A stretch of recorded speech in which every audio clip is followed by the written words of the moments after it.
Hey yo, what's good everybody? I'm back at it again today. I'm gonna take you guys on this vintage toy hunt. Today I'm in Pleasanton, California, and they're hosting a special event. I'm at the Super Toy and Comic Book Show at the Alameda County Fairgrounds. We're gonna be taking a look at a bunch of vintage stuff. As you can see, there's a ton of vendors here selling all kind of things. Of course, there were a ton of comic books for sale. The items that I see most at these shows are Hot Wheels, comic books, and Funkos. Let's be honest, there were tons of sellers selling that kind of stuff, but there were also those rare places that were selling really cool stuff. This sign was so funny when I read it the first time.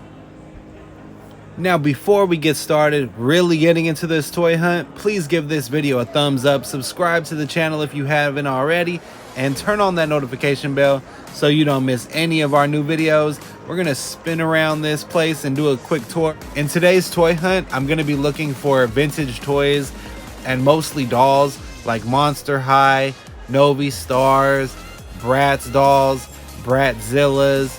I wanna see if they have any LOL Surprise here.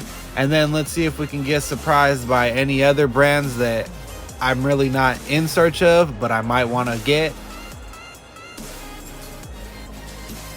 Now remember, this is a toy show and it's not focused completely on dolls, but the main reason why I came today was to look for those vintage dolls such as Monster High and Novi Star, and some stuff that I can try to get cheaper than eBay, or some stuff that they don't even sell on eBay.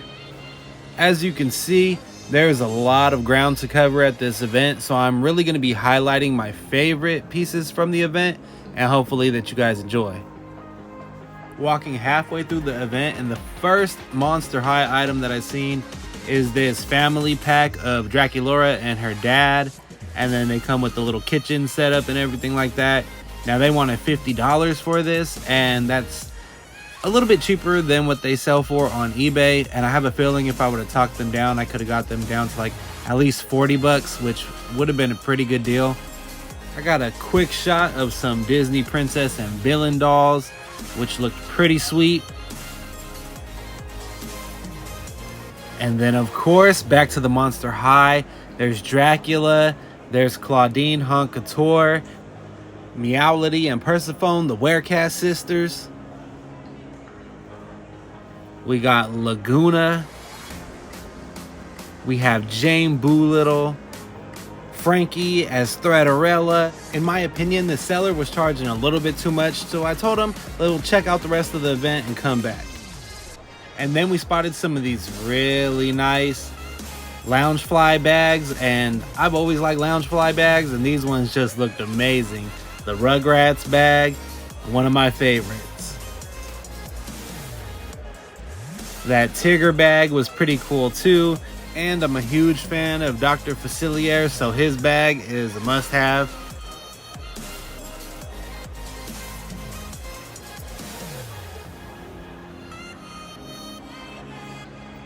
This booth is full of a ton of interesting stuff right here. There's lots of different types of bags. More Funko stuff over here. I spotted a few things from the recent Comic-Con in San Diego.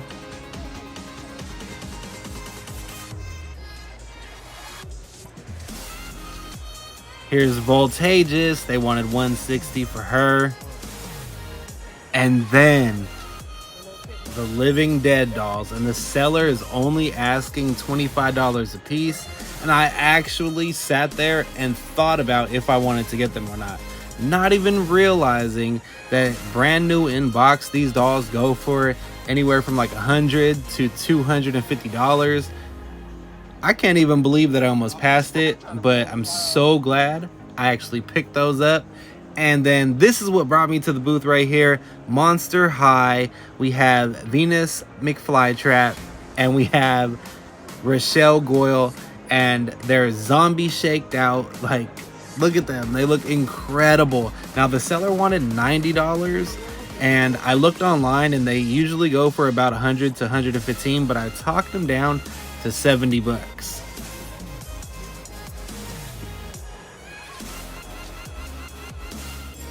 And now I kind of just got lost in the moment checking out this vintage stuff right here. Look at those. Are those IT dolls? Is that Poppy Parker or is that Barbie? I can't tell the difference. But I know that this is some G.I. Joe stuff right here. And I think it's incredible how articulated G.I. Joe was so long time ago. Like, he was able to do a lot of stuff that other dolls actually couldn't do at that time. I feel like they were very stiff and he was very articulated. And now, like, we go for the articulated dolls because they can move around and you can position them and take pictures and stuff. So I'm wondering, like, why was he able to do it but other companies weren't? I seen these dolls, and although they're on a larger scale, they did look very, very nice. And what brought me to this booth is because I also seen Voltageous up there, and she was only $150, which I think is still priced a little bit high. But check out these vintage dolls right here. I would collect all of these, but they are extremely expensive. We're talking probably about what, $100 to $200 a piece right here. And I think some of them are priced a little bit higher than that, but they look really cool. They had so many characters. And then of course we got She-Hulk, the old school classic She-Hulk, along with some other dolls right there. And what brought me to this booth is this little section right here. They got the Garden Ghouls Monster High, some of the cheap budget dolls, and then some Ever After High dolls. You guys, Ever After High is at the event.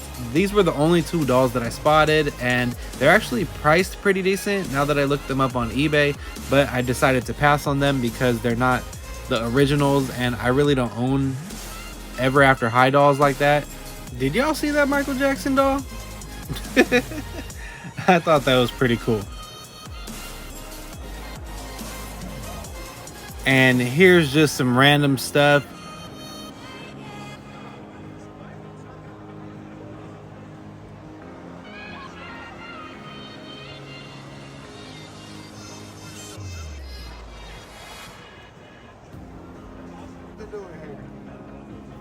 I kind of wanted to get this Animaniacs pencil case. I think it's a pencil case just because of Neon Shadow. And I finally found some LOL Surprise, even though that's the worst LOL Surprise that I could possibly find. It was that Movie Magic playset, and we'll just move along. Right here is, I think it's the 10-year anniversary Tickle Me Elmo. It comes in a pretty cool box.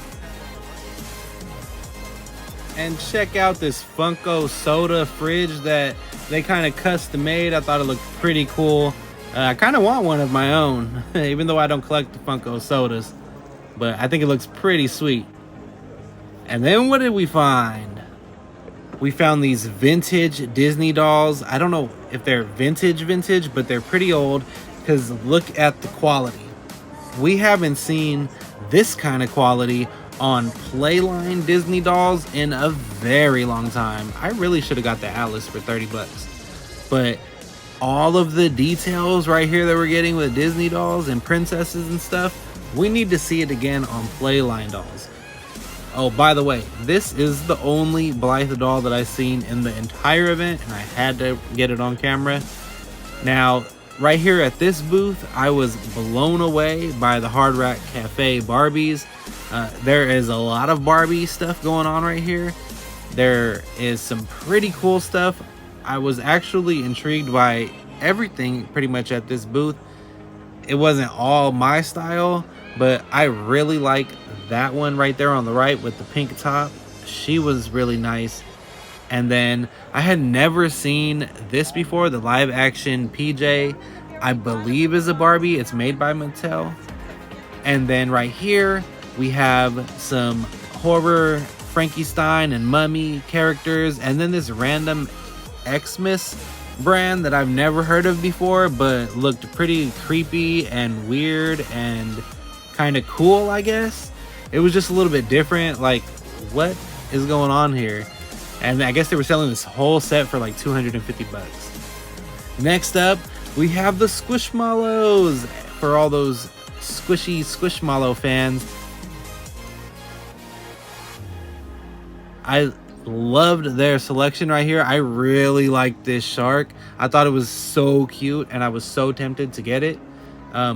They have smaller ones over here.